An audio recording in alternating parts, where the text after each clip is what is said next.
Encontravam-se já na pátria todos os outros heróis, que na guerra ou sobre as ondas do mar haviam escapado à morte violenta.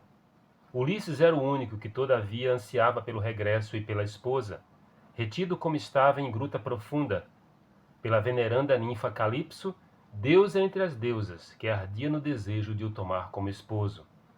Mas quando a roda do tempo chegou ao ano em que os deuses haviam fiado sua volta ao lar, em Ítaca, nem sequer então, e na companhia de entes queridos, ele chegou ao fim das suas provações. Todos os deuses o lastimavam, com exceção de Poseidon, o qual, com rancor implacável, perseguia o divino Ulisses até o seu regresso ao país natal. Odisseia, Canto 1, Homero.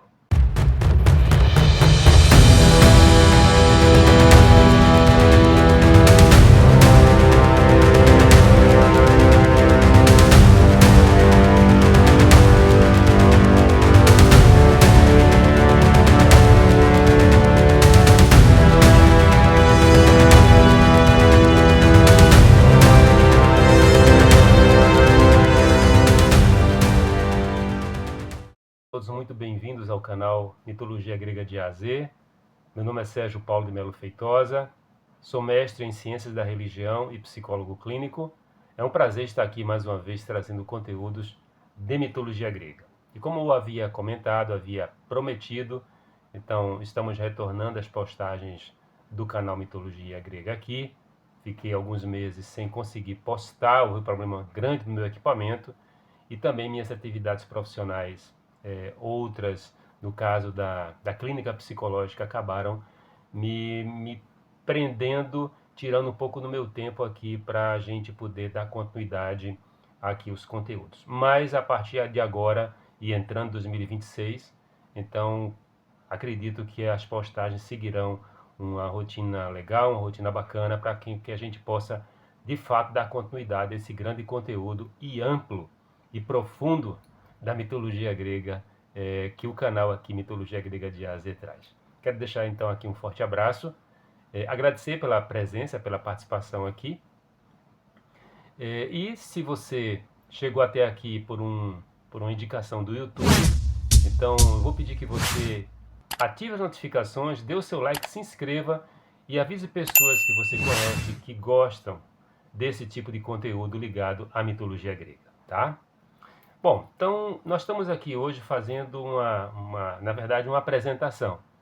Então, o mito do Poseidon é um mito muito amplo, é um mito muito complexo e vai ser assim de, de uma abordagem progressiva, como eu tenho feito tanto com os conteúdos relacionados a Zeus, aos conteúdos relacionados à Hera, e Poseidon não vai ser diferente, tá? Então, nós vamos ver desde a questão da etimologia, que eu já vou pontuar rapidamente aqui, questões de locais de culto, descendência, as gestas, os relacionamentos e os filhos, né? Filhos divinos e filhos semidivinos, que a gente vai fazer aqui uma postagem. Na verdade, encontrei de filhos de Poseidon mais de 50 descendentes, então vou pontuar todos eles. Todos aqueles que eu encontrar serão trazidos aqui. O que é que a gente pode dizer inicialmente, então, de Poseidon, né? Mediante agora essas primeiras palavras. A gente sempre pensa em Poseidon, que vai ser conhecido pelos romanos como Netuno. Ele é associado aos mares, ele é associado aos oceanos. E substitui duas outras divindades, que são divindades marinhas e que foram destronadas a partir do momento em que Zeus, juntamente com seus irmãos, e ele inclusive Poseidon estava, assumindo o controle universal. O mito conta que Poseidon chegou a ser o senhor dos mares, o senhor dos oceanos, a partir de uma sorte que foi lançada. A gente fica muitas vezes pensando assim, como é que houve a divisão de Zeus com o céu, Hades com o mundo dos mortos, né? o Ínferos, e Poseidon com os mares, foi a partir de um sorteio, tá? E ele foi dedicado, a ele foi dedicado a questão dos mares e dos oceanos. Poseidon, ele não tem uma ação direta, e isso é muito interessante, em relação aos rios. ainda que ele fosse uma divindade extremamente, muito mais superior a qualquer rio. Mas os rios, dentro do mito grego, eles têm uma vida meio que, ou uma relação, ou contos que são bem dissociados de Poseidon, tá? Então, ainda que ele seja das águas, dos mares, ele é senhor, podemos dizer, das águas salgadas, né, dos mares, dos oceanos. Então ele vai ter amores que vão ser bem conhecidos. A deusa que é mais associada a Poseidon seria uma espécie de Hera aquática, ainda que ela não tenha importância no mito que Hera tem, que é Anfitrite. Ele tem filhos famosos, não vou pontuar nada aqui mais agora. E tem gestas super importantes, tá? Ao lado da questão dele ser associado aos mares, Poseidon é associado também aos terremotos, não à toa que ele é chamado muitas vezes na Ilíada de o abalador. Ele é associado aos tremores de terra. Ele é associado também a inundações.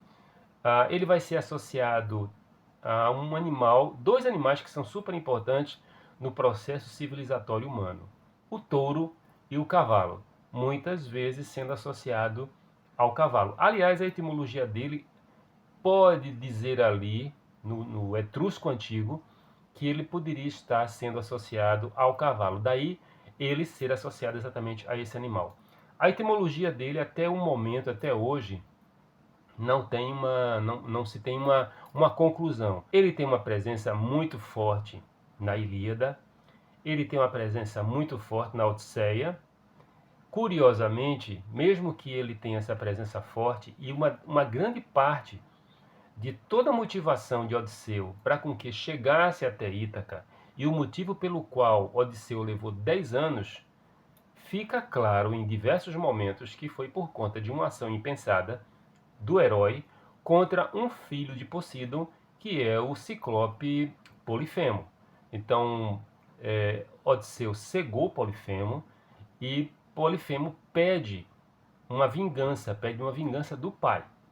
O transporte, todo o trajeto na antiguidade, em grande parte, como nós estamos ali em uma civilização que ela marcada por ilhas, né, penínsulas, todo o transporte, ou a grande parte dos transportes, através dos mares, e sendo ele o senhor dos mares, então ele atrapalhou como pôde o retorno de Odisseu até a sua cidade natal, para com que ele pudesse, de fato, reaver tudo que ele tinha, né? Na Ilíada, ele está envolvido em diversos conflitos, inclusive com Zeus. Quando eu fiz uma postagem aqui sobre o Séquito de Hera, e um personagem do Séquito de Hera é Íris, em muitos momentos da Ilíada, Íris é enviada até ele para com que ele não se intrometesse em determinados combates. Ele tinha filhos combatendo ali, ele tinha interesse de fazer com que os heróis gregos lutassem contra os troianos. Aliás, tem uma curiosidade muito interessante, é que as muralhas de Troia foram construídas por Poseidon e por Apolo. Por isso que elas eram consideradas intransponíveis, tá? Só que houve um desacerto entre o rei do período, o rei troiano, que era o Lacedemon, e Poseidon e Apolo, em relação a pagamento. E a partir do momento em que o rei tentou enganar os dois, Poseidon desenvolveu contra Lacedemon um ódio mortal. Ódio esse que vai se estender a toda a descendência de Lacedemon e todos os troianos, né? Então, não é à toa que Poseidon está ali do lado dos gregos, tentando fazer com que os troianos fossem vencidos, derrotados e fossem destruídos, tá? Eu tinha comentado sobre os animais que eram consagrados a ele. Então existe um outro animal que é consagrado a Poseidon, que é o golfinho. Então a gente vai pensar de que ele vai ter o cavalo como animal consagrado, ele vai ter o touro como animal consagrado, e ele vai ter o golfinho como animal consagrado, tá? Então, como eu comentei, ele é pai de inúmeros filhos, de filhos bem importantes no mito grego. Então a gente pode, por exemplo, pensar que tem um personagem, uma divindade, que é o Tritão, que é muito famoso. Muitas vezes ele é representado na arte, ou era representado na arte. E ele tem um filho famoso no mito grego, um herói famoso, que é o Teseu, tá? Bom, então essa é a nossa apresentação aqui em relação a Poseidon, o abalador, o senhor dos mares, o deus cavalo. Então, no próximo conteúdo, então eu vou fazer a introdução do conteúdo em relação a esse deus tão importante, para com que a gente possa ver as questões do culto, as questões das vítimas que eram consagradas a ele, aos filhos que ele vai deixar pelo mundo, né? Tanto heróis, semideuses e personagens divinos, e também a gente falar das gestas, e enfim, todos os conteúdos possíveis que a gente puder pensar e trazer aqui para o canal, para com que vocês possam ficar conhecendo cada vez mais o mito grego. Então, se você chegou até aqui, isso quer dizer que você gostou do conteúdo. Vou pedir mais uma vez que você, se não for inscrito, que você se inscreva no canal, que você dê o seu like, ative as notificações e informe a pessoas amigas que você conheça que existe o canal Mitologia Grega de A a Z, e nós estamos aqui agora retornando, como disse no começo, as postagens mais periódicas, postagens menos espaçadas e mais frequentes. Quero deixar aqui então um forte abraço. Sim, uma coisa muito importante. Eu gostaria que vocês verificassem se de fato estão inscritos, porque muitas vezes, por um motivo que ainda não sei, já escutei inclusive de outros canais, algumas pessoas que são inscritas em alguns canais acabam percebendo que não recebem as notificações porque deixaram de ser inscritas. Então, se acontecer isso com você, se você percebeu que se inscreveu, mas observa lá e não está inscrito, então torne a se inscrever. Um forte abraço e até o próximo conteúdo. Poseidon, uma apresentação. Um abraço e até breve.